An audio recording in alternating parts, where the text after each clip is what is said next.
हमनी के सवेरे से खटा तानी सन अहो भाभी बैठ के रील बनावत तारी तारा के कुछ कहे के नहीं खे। का कही हम अभी जाके ओकरा के बोल दी कि वीडियो बनावल छोड़ चल काम करो ता लड़ही लगी हमरा से। ई तू बर्दाश्त कर सकत तारू लेकिन हम बर्दाश्त ना करें, हम तो बोलबे करें।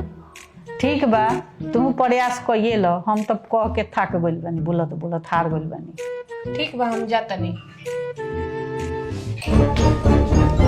नैन की चैन कहाँ जहिया से दिखले बानी हम। भाभी खाना उना आज ना बनी का? वहाँ हम अमाई खटा तनी और रउआ यहाँ बैठ के रील बनावत तनी। अरे दीदी रउआ मालूम नहीं खेनू, एक दिन हम रील बनाते बनाते हीरोइन बन जाए तो रउआ एक दिन हीरोइन के ननद कहलाएम। तो हीरोइन लोग खाना उना ना खाला का? खाला लेकिन बनावेला थोड़ी, बनावेला तो नौकर चाकर। तो हम अमाई नौकर चाकर बनी? ना ना रउआ के हम थोड़ी कहतनी, रउआ तो हीरोइन के ननद बानी। आ जाई रउआ हमरा के रील्स बनावे दी।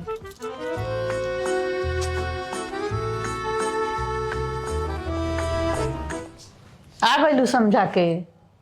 हाँ माई तू ठीके कहत रहलू ह, उ समझे वाला नहीं खी। हाँ तो हम तो कहते रहनी ह, तू नया नया नु देखत रहू, हम साल भर से झेलतानी। जब तार माई ना सुधार पैली तो तू सुधरबू। ठीके कहत रहू माई। तोहरा के मनवा चाहे लागल हो। आज तो ढेर रील बना लेनी। अरे 4 बज गए, काम को ले तनी ना तो आ जाई हन। माई मटर तो हमनी के छोड़ा लेनी सन और चल हऊ सीरियलवा देख लेहल जाओ जन कल छोड़ देले रहनी सन। चलो देख ले हल जावा, तब देख के सीरियल तब खाना बनावल जाई। चल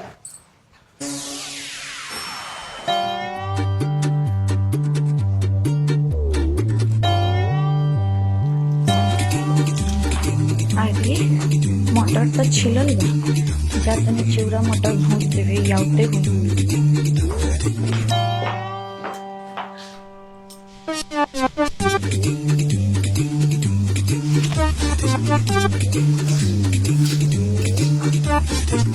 का हो खाना बनाओ तारू का? आ गई नी। बड़ा अच्छा खुशबू होता, का बनाओ तारू? अरे रोवेला तो चिवड़ा मटर भुजतानी। वाह देखी ना सुबह से काम करतानी और माई बहन बैठ के सीरियल देखता लोग, दिन भर खटतानी, तनको आके मदद नहीं करत लोग। तार मदद ना कैल खलो का? मदद का करी लोग, सीरियल देखला से फुर्सत मिली तब नु आके मदद करी लोग। एगो मिल गइल बानी, खटत खटत मुंह आवता लोग खाली। बताओ तो। लागता मुंह आइए के दम लिही लोग। चलो हम बतिया तनी उ लोग से, अकेले तू ही थोड़े मरबू। अब पतो भइला का मतलब कि मुआ दी लोग तारा के काम करावत करावो। चलो हम बतियाओ तनी अभी, चलो।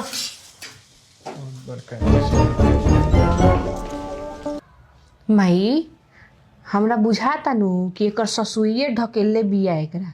ना रे, ससुइया ते को निमन बिया, नंदिये कोइले हुई। नंदिया माँ तारा लोग के तनको दया माया नहीं खे, हई बेचारी के मुआ दे लोग का काम करावत करावत। सुबह से शाम ले खटावत लोग खाली। ऊ खटतिया सवेरे से हमनी के दोनों माई बेटी खटत खटत हैरान भइल बानी सन। अबगे 5 मिनट खातिर हनी सन की सीरियल देख के तब खाना बनाएम सन। सवेरे से बैठ के खाली रील्स बनावतिया। देखी ना जी कितना झूठ बोलता लोग, सुबह से काम करत करत परेशान बानी हम। ठीक बा रउए लोग झूठ बोली आ काम करी लोगी, हम तो कुछ करबे ना करेनी, हम ये झूठ बोलता नहीं। चली जी चली। सच बोलता नी सन, कैसन ही एक्टिंग करत तारी भाभी। ई कौन राउत चाल बा? सब काम तो ये माई बेटी लोग करता, हम तो कुछ करते नहीं खी। चली जी चली यहाँ से। देखत रहे नु रे बबुनी कतना ही चलबाज बिया। सवेरे से हमनी के खटत तनी सन, काम करतनी सन, आ बबुआ आइल तो जोर देलक झूठ सच की ऊ खटत। ठीके कहत तारी माई, ई तो बहुत बड़का चालबाज बारी।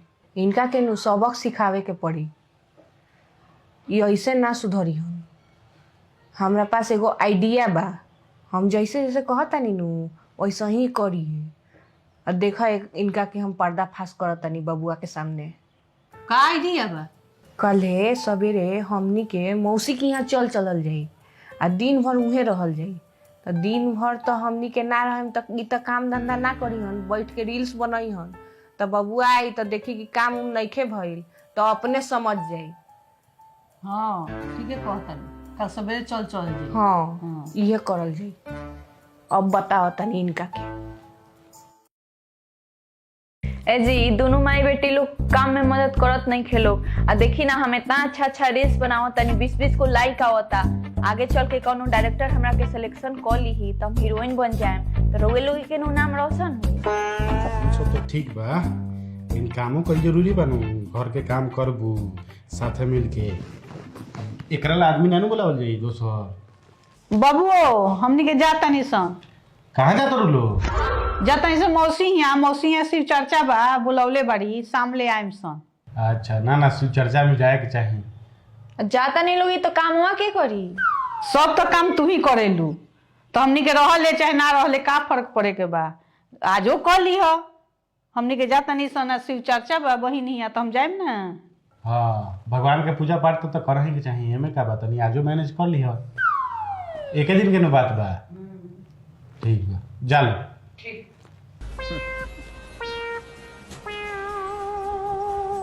ठीक बा हम जाता नहीं ऑफिस, अपन तो काम हम कर ली हो। 4 बज गए बबुआ अभी ले ना आयल।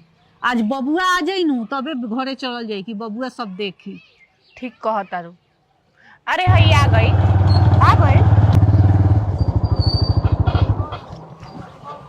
ठीक बा भाई, अब काले मिले जाए। ठीक बा। ठीक चल ठीक बा। आ गए लोग शिव चर्चा से। हाँ अब गए तो अनिए सन तोहरे के देखत रहनी हसन। चलो चलो अब वो हई देखो कतना कचरा लागल बा। हई सोफा देखो ऊपर सारा कपड़ा फेकल बा। आ हम दे देखो कदू सब काम उहे करेली। आ एक दिन हट गइल बानी सन तो ई दशा भइल बा घर के। माई हई देख बर्तनों नहीं खे धोल।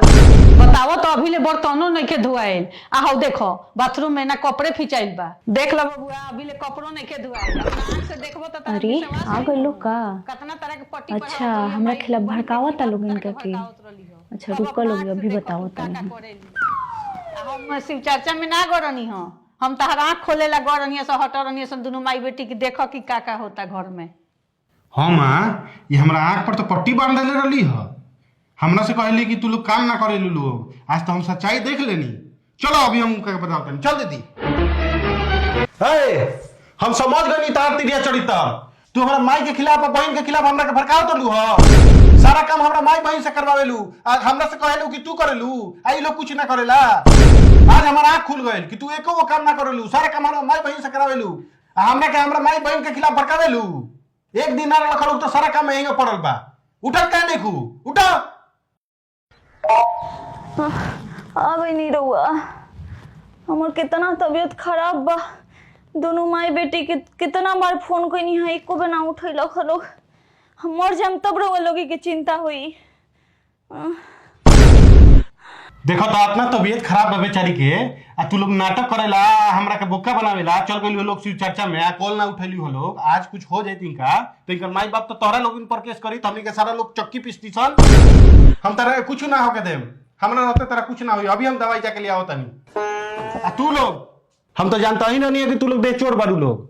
हमरा मेहरारू काल ही बता देले रहे, लेकिन निर्दयी बारू लोग ये हम ना जानता नहीं। हाँ इतना नीचे गिर जाए लोग कि तू लोग साजिश कर बू लोग। अब पूरा दिन फोन ना उठेली हो लोग बेचारी के। आज कुछ हो जाए तो चल बमनी चल काम कइल जाओ। सब झाड़ू पोछा क के खाना पीना भी बनावे के बा। तू चिंता मत करो, हम जाता नहीं दवाई ले आवे। तू आराम करो, हम बानी नु।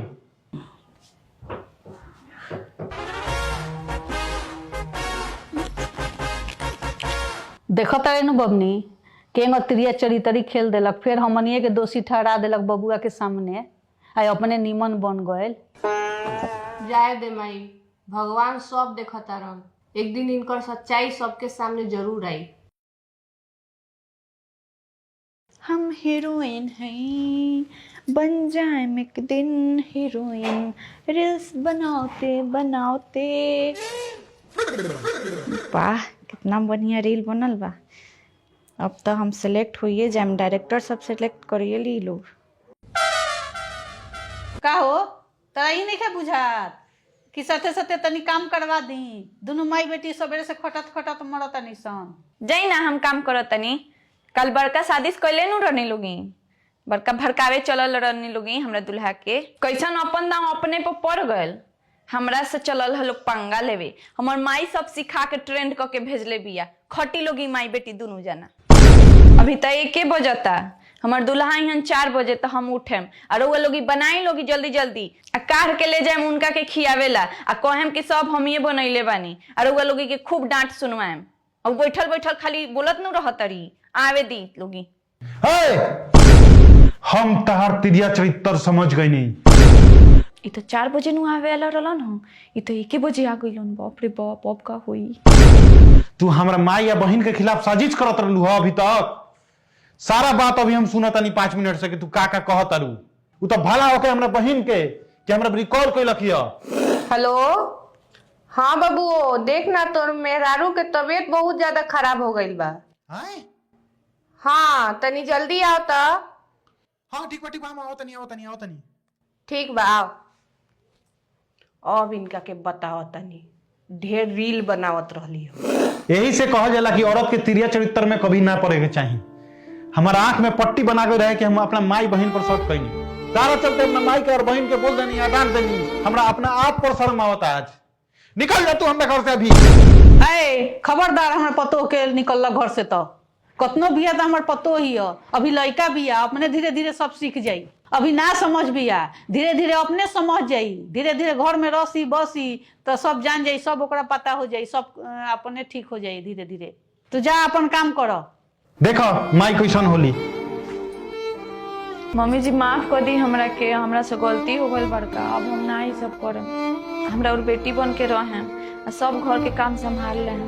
माफ कर दी मम्मी जी। जाए दो, गलती इंसाने से न होला। जैसन हमार बेटी बाड़ी वैसने तू हमरा खातिर बारू।